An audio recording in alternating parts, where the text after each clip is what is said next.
Welcome to the Double Dribble Podcast, episode 1 of the off-season recaps with Jacob and Ray. Yes. So basically, the off-season recap is just something we're starting as we get to, the juicier part of the playoffs.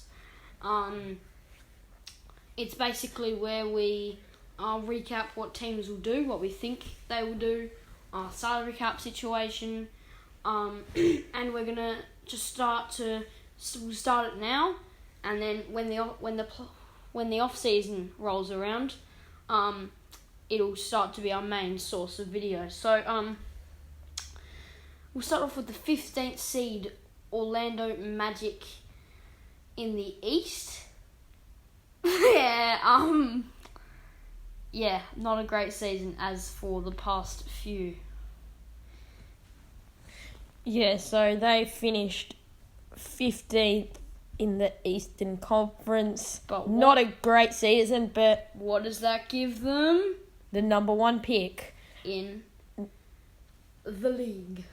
Yeah, so I think they weren't really trying to compete this season as much.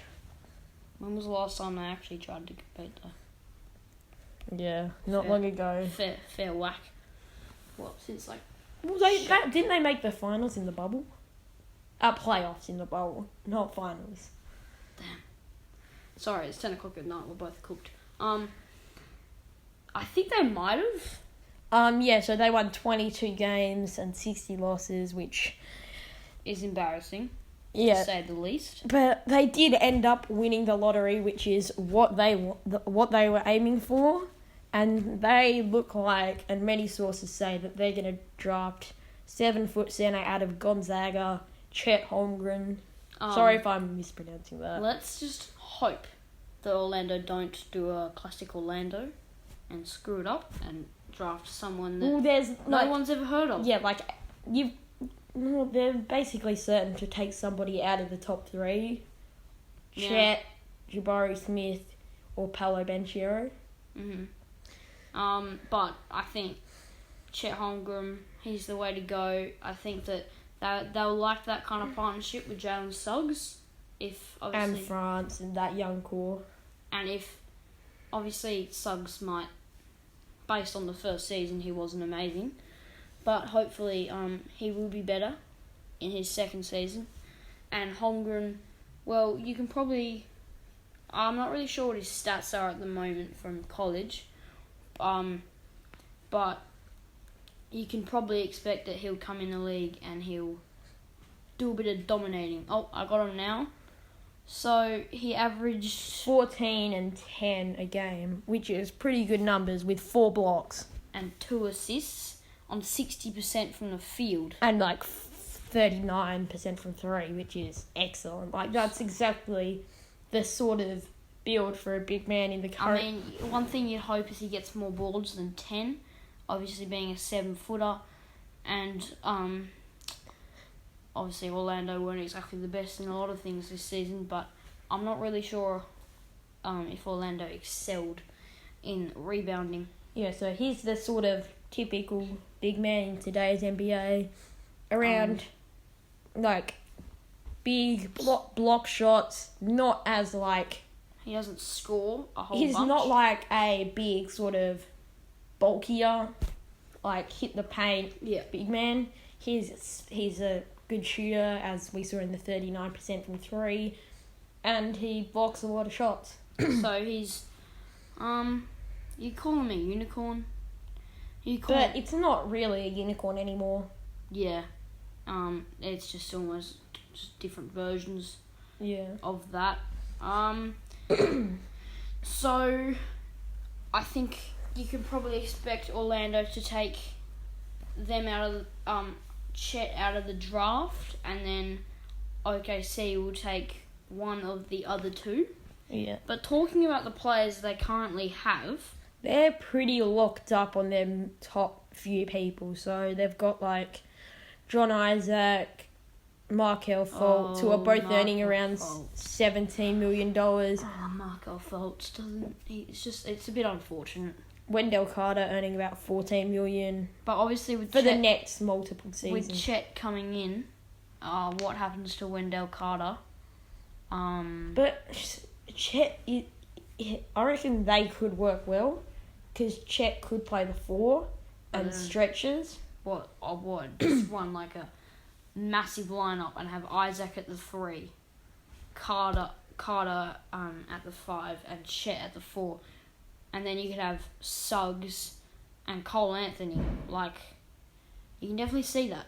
Yeah, because Chet's somebody who plays power forward sort of role, because he's big, but he's not like heavy or like bulky. Yeah. So, you know. Like, especially in the NBA, if he's going up against somebody like Giannis. Who's an example? Like, Giannis, or like even somebody like Steven Adams, he's going to get completely bullied. Yeah, absolutely. Down low. Which means that you want to kind of move him away from that center position, make him guard up, or more perimeter players like Jaren Jackson Jr. Yeah. I reckon that's a sort of, in my eyes, comparison, because he's like 7 foot, shoots, block shots. I guess I could say that. I think Orlando will be hoping to get something a bit better than Jaren Jackson. No, Jaren Jackson definitely. He's a good player. He's a good player, but I think number 1 overall pick. Yeah, you're wanting a bit more. You're wanting a bit more than a Jaren Jackson. But yeah, so with their salaries, you've got three people locked up for at least the next 2 seasons, and then 5 people, which are Jalen Suggs, Franz Wagner, Cole Anthony, Chuma Okeke, and RJ Hampton. Just roll it back there. There's 3 young players there that they'll definitely be looking to keep in Suggs, Anthony, and Franz. So they'll definitely be looking to bring them back. So those 5 are all have 1 year, and Suggs and Wagner both have 2 years of team options, and the other 3 have 1 year of team options. So they'll probably take most of those. And then there's the other Wagner in Moritz, who is... he has 1 more year left, next season, which is about 1.9, which I also think is where Chet could come in, because they need a bit of backup big man, because you've got like Isaac, Wendell Carter, then after that you have like Franz Wagner, who's more small forward, then you got like Chuma Okeke and Mo Wagner. So there's not a lot of backcourt size. Yeah, and then you've got Mo Bamba, who is a free agent. I think they'll be looking to release. Yeah, they might. They might be looking to part ways with him, especially if they take Holmgren. Because they're the 3 bigs, and Bol. What do they do with him? He's an interesting one. Obviously, we all love Bol, but like, you can't keep him. He's an interesting one because you can see how he's got he's sort of like that KD sort of player, but obviously not like Kevin Durant. Yeah, but you just don't know if he has the potential. What they've got is they've got a team right now of 3 centers that are I know we don't exactly love this phrase, but unicorns. Yeah. If they draft Chet Holmgren, they've got Chet, they've got Bamba, and they've got Bol. Yeah. Although some of them Bamba might leave, but right now also Bol can play other positions. They've built their team around you could play a lineup of Yeah, I saw something the other day about how they could run one of the biggest lineups ever. Because France this wouldn't happen, but Franz Wagner is somebody he's 6'10". He's sort of in this hypothetical situation of the biggest lineup is France at the 1, Bol at the 2. Mhm. That's so dumb. Just got Bol guarding James Harden. John Isaac at the 3. Chet at the 4. Yeah, Chet at the 4 and Wendell Carter at the 5. What's that, 4 7-footers? Yeah. And then there's just Franz Wagner, who's 6'7"? isn't he like 6'10"? Yeah. Alright, So yeah. he's tall. Yeah, so they have they have Mo Bamba, Bol Bol, Ignace Braz, Dinkus and Admiral Schofield, who are all free agents this season, and then they only have 2 other people with 1 year left on their contracts in Mo Wagner and Terence Ross. So I reckon they'll let Terence Ross walk after this season because he's on like 12 mil. So moving on to the, I guess you could say, last part of the off-season, and that is trades. Yeah, so I reckon they might... I feel like they could move somebody like an RJ Hampton because of their, like... Because you've got Markel Fultz, Terence Ross, Jalen Suggs, and Cole Anthony. But you're just wondering who's going to go out and get... Yeah, and RJ Hampton always guards. Like, you can't have all of them getting minutes. Like, are you just looking for more picks? Yeah. But in which, like, at what point do you try and just go out and get... Or are you looking for, like, a backup big? You're definitely not a backup big. It'd be more of I'd say a wing. Yeah, because you've got, like, France and, they don't really have a backup 3. So I think they might want to go after, like, almost, I'd say, a bucket. Yeah. They want to go after a bucket. I reckon they either want to go after a bucket or, like, clamp guard. Yeah. Like one of them. You don't want to get, like, a middle of the road. They're obviously not going to get Mikal Bridges. Yeah, that's the sort of player sort of mould I was thinking, like, defensive monster. But you don't get a lot of Mikal Bridges. Yeah. I reckon somebody maybe like Matisse Thybulle. Is he... What's the package? You might need to throw... You probably need to... You definitely need to throw a bit more than RJ Hampton in.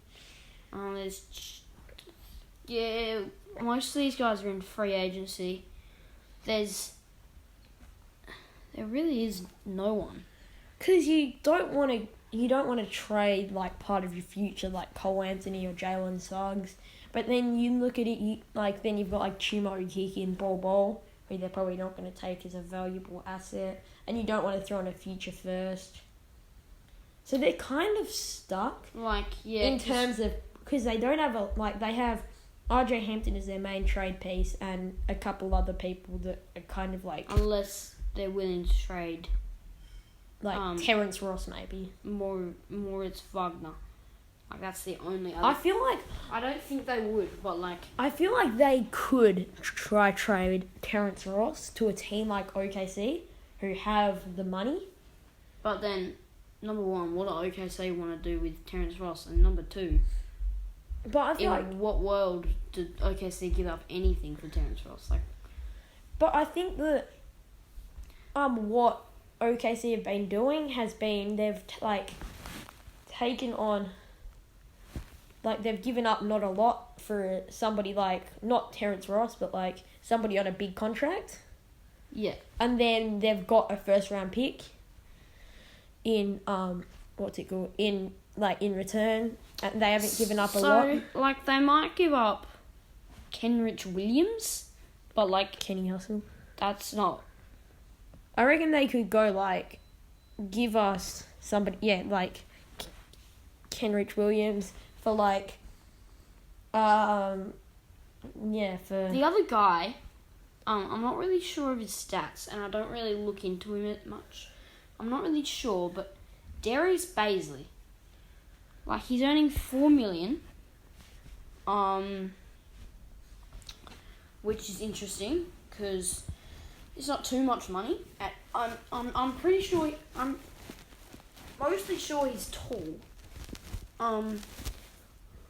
So he's tall, right? Yeah, it's like 6'6". So he might be a wing that they might actually go after. Yeah, he averaged like 11 and 6. Well, depends if they're looking for a bucket or if they're looking for a defense. Yeah, but I think... Darius Baisley or Kenrich Williams are the only real two on OKC. I reckon what the OKC would offer is, like, Kenrich Williams for Terence Ross in a first. That would be OKC's plan. Because they would But go... I don't think Orlando are accepting that. Because they would go, oh, you give us a first to get off of that cap. Yeah. But then they're probably not going to do that. Yeah, so I think that's a bit of a dead end, and I think that this off-season is yet again another dead end for Orlando. I think next year we're going to see them at the bottom of the standings again, towards the bottom at least. I don't think they're going to make two... I mean, yeah, the front office of Orlando are in a hole, and it's just how they plan to get out of that hole. Yeah, because they have like 40 million cap, but nobody's going to want to sign there, so... Yeah. And then next year, next season, next year's off season, they'll have like 80 because they have most of their people. Yeah, but they're just looking for that generational talent or generational talents in the draft to get them. Yeah, that's their only. And then after that, and making smart front office moves, like maybe taking or picking up somebody in free agency who's turned into something good, willing to come. Kind of like how the Warriors have taken Gary Payton and turned him into Absolutely, and you could even say the same about Jordan Poole. Yeah, he came up from the G League. He last year? Yeah, last year he came up from the G League. Anderson. I think all the good teams. Yeah. Miami Heat, Max Strus, Gabe Vincent. Miami Heat, their culture is just get people from where they have and get a whole heap of good undrafted people. We're just gonna, and I think Orlando need to start looking into that because I don't know. I think they might have, as you said, I think the playoffs were in Orlando. Yeah, but it was the bubble. In the bubble, and I think they might have been the 8th seed. Yeah, and they got bounced. But that was when they had Aaron Gordon and Vucevic. And then almost immediately they just lost Vucevic. Yeah, to the Bulls. So, and then Aaron Gordon made his way to Denver. And that was it. And now they've just been in the lottery and... Yeah, so this draft is basically the key to their off-season and just what they do with people like Mo Bamba and Bol Bol to see how far or where they can get to for the future seasons. Absolutely. So that's all we'll talk about for Orlando. And, yeah, we'll catch you in the next one. It'll probably be a normal podcast. Yep, so see you then.